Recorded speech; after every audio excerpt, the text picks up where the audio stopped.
Okay, this is how you create a character. After you've created your account, you would click on My Account at the top left. It will show you your account with your name, if you have a premium status or not, which you probably don't if you just created it, and then your list of characters. You would end up clicking Create a Character.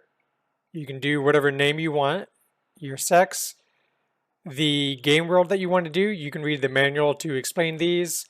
More often than not, I would suggest do regular game world, but there is Battle Eye protected game world, and this means Battle Eye was on the world at its inception since its release. Experimental game world, I'm not entirely sure what it is, but it's not something I've ever wanted to try or think about. And then you do your PvP type. If you don't know the difference between these and you know you don't want PvP specifically, I would suggest to do optional PvP, choose your world location, like I'll do North America, and then choose which server you want. You can check on Reddit or whatever if you want to find out where the most people are of your language play on. In my experience with English speaking, Calmera and Gladera seem to be the two most popular ones for English speakers. I could be wrong on that, but that's been my use case of this. So I'll do Gladera. I'll choose this random name. Then we will submit. Then it'll tell you this is what you're going to do. Then continue. Then my character has been created. And you do it this way because right now the game, you cannot create a character when you're in the game. So you would need this before you even launch the game and try getting into it, logging to your account. And that would be it. All right, once you've created your account, you'll find yourself at your character select screen. So we'll go ahead and do the character I just created, which is right here. We'll log into him. And this is the general tutorial that explains how to do it. So this part is important. So to use your WSD, you have to make sure the chat is off, which you will see at the bottom right over here. So once that is off, you can move with WASD. Then we'll go up here. And it will explain what the classes are in the game. So what you see here is the exact, this is all the classes in the game. So it tells you the basics here, but just to give a little bit more oversight, the Knight has the most health, the least mana, and the skills gain faster in these weapon types. The Source and Druid have the least health, the most mana, and they get higher skilling in magic, and that's it. And the Paladin is almost purely ranged, so there's a distance skill that they will get the most in. And you can read this if you end up playing the game. And just some basics. I'll go over here. Though the new tutorial in the game is pretty good. But we will choose the Sorcerer. And I just want to show something real quick in the game before we go to the next part of it. So you can hit spacebar to attack the nearest thing to you. And it'll be based on your battle list up here, so you can change the ordering in if you want. And if you push Alt and Q, it will loot all bodies around you. So if I kill this one again, and you always just want to kite it as a ranged class. So you want to do your best not to get hit. So you just want to kite enemies slowly based on the speed that they are. So once this one dies... Oh, and as a caster, you want to always be in defense mode. So since this thing is dead, I can either hold down Alt and click on it to loot it, and you see the icon becomes a bag over the character. So if I left click it now, I just open the character sheet so I can loot what's on it. But if I hold Alt, I can auto loot this one. Then Alt Q just loads everything around you so you don't have to click anything. Alright, quick thing with training in all your skills. this game works in the more you use a skill, the faster or the better you get in it. So the more you use anything that uses mana, you will train in it. Those sources and druids train the fastest. Paladins, I guess technically the second fastest. And then knights are awfully so. As a knight, you're probably rarely ever going to get above 10 magic unless you spend a lot of time and effort training in it. Fifth skill, almost pointless, not really worth training in. Club, sword, and axe are only really for knights. Like you might get 10, 11, 12 training as a sorcerer druid in any weapon skill. It's probably not going to happen though. It's up to you which one you want to train in, but usually as a knight, whatever you choose to train in, you might as well go only in that. If you try split up training, you're just slowing your progression down. It's not really worth it. Distance, any character can train in distance, but paladins are the ones that are more often than not, you're solely going distance. Shielding, all classes will level in it. You can only train in shielding really if you have a shield on you. I'm not going to go into how shielding works. Most players don't use a shield in the game currently with how it works. It's up to you on your playstyle, on any role-playing you do, if you're going to use it. You'll have to read guides on if you should use a two-handed weapon or one-handed and shield. It's all up to you. Fishing. You can fish in any open source of water. More often than not, you need a fishing pole in your inventory and you need worms. I'll maybe show that later.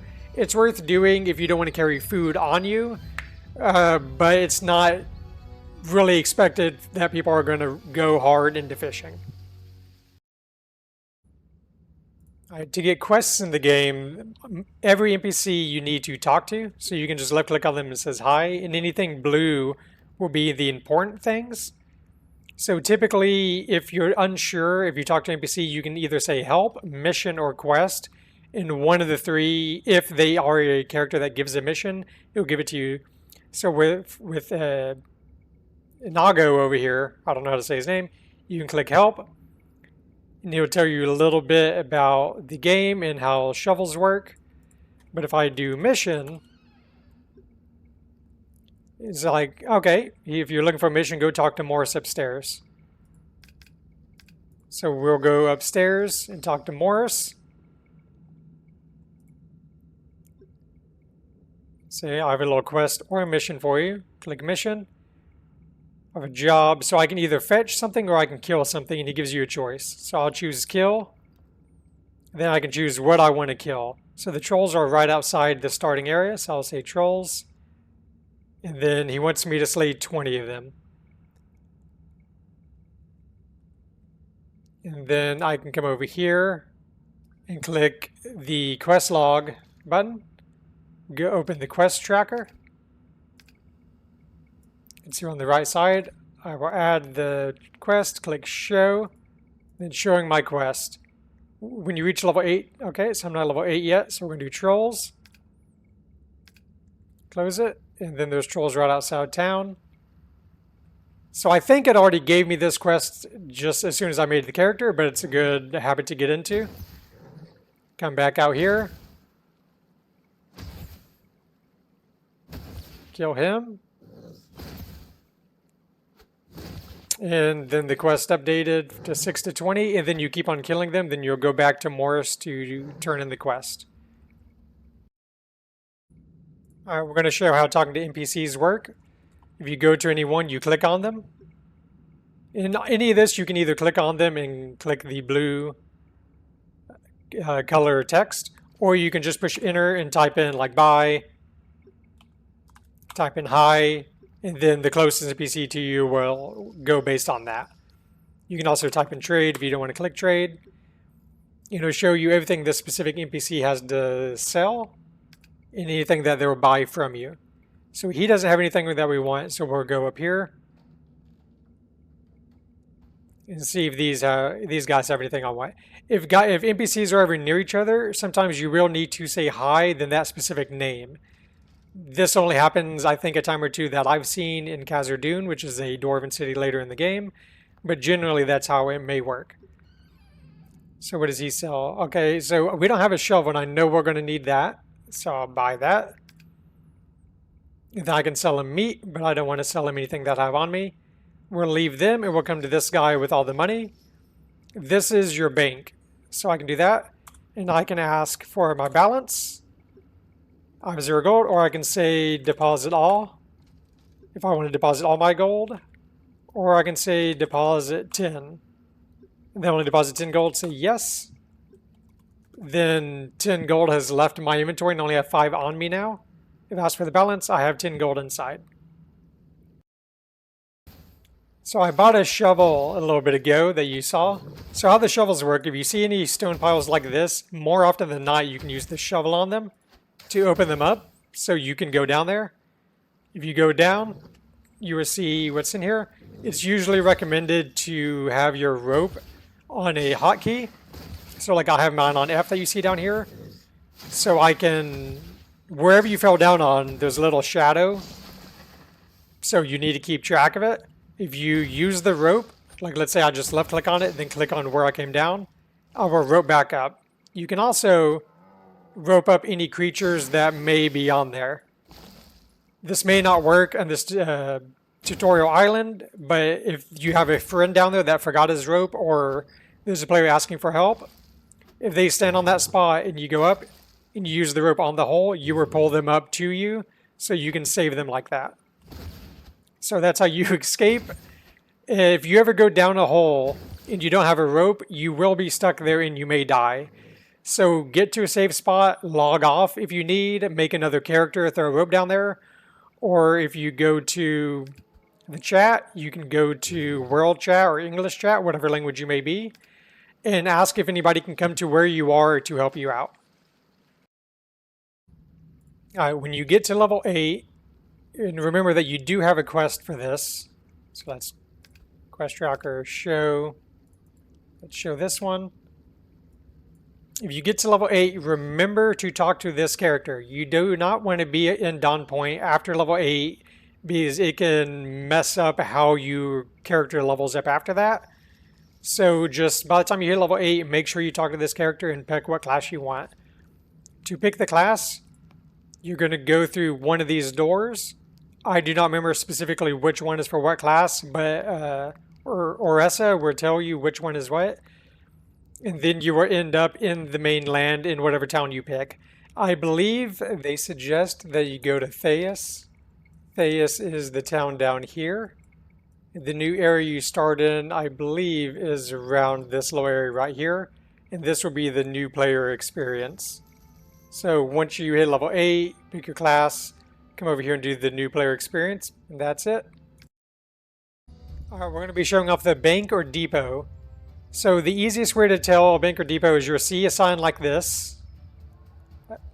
That will tell you that's what's showing up. Or if you see this sign right here, which is the bank sign.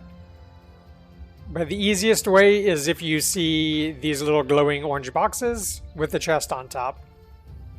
So this is where you will store all your items. So you open it, you have your depot here, which is where you store any item that you have. You have your stash, which is where you can generally stack a whole bunch of stackable items, such as like potions, food, you know, rings, jewelry, like a lot of stuff. The easiest way to do that is if you right click on something or right click on the bag.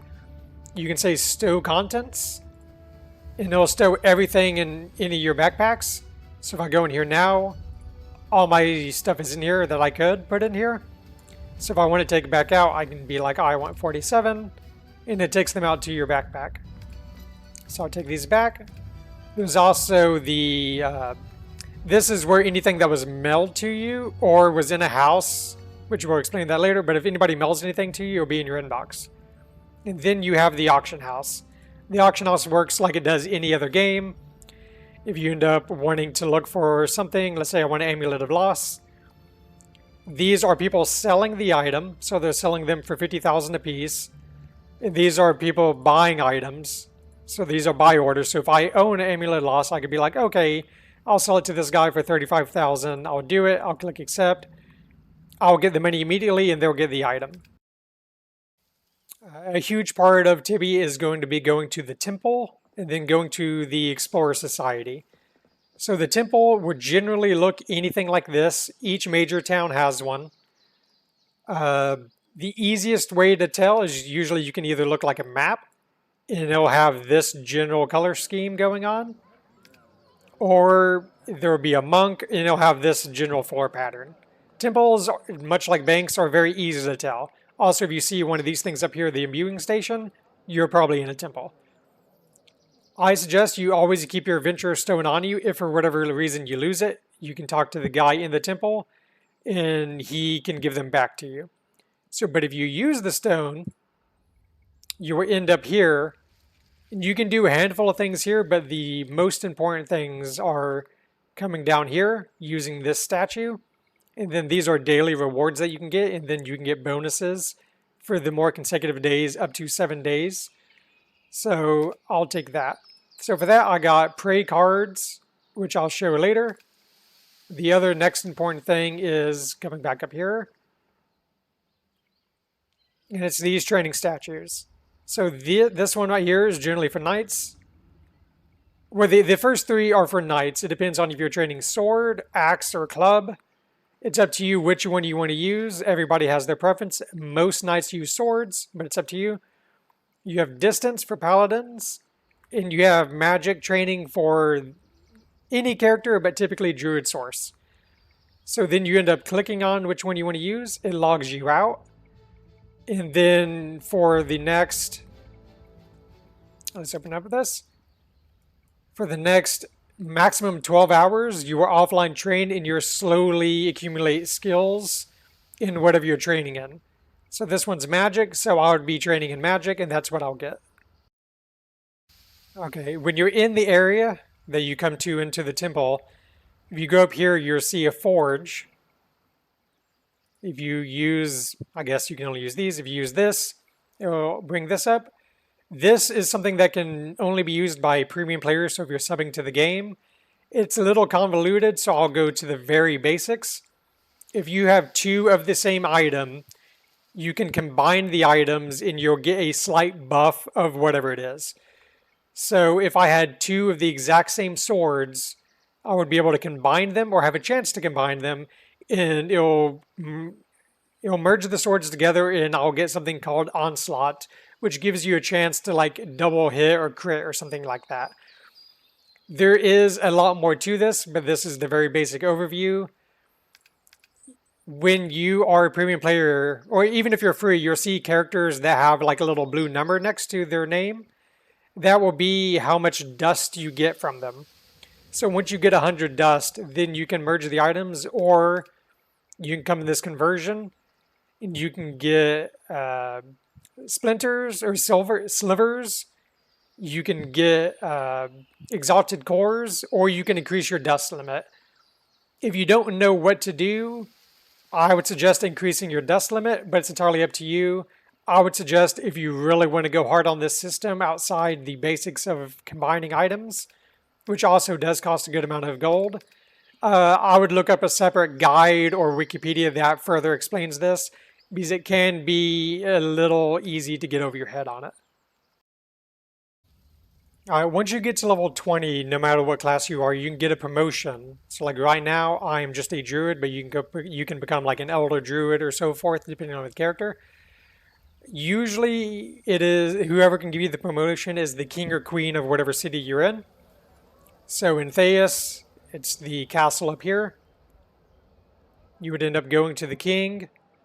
So to talk to the kings or queens, you typically need to hail them. So I'll try hail king.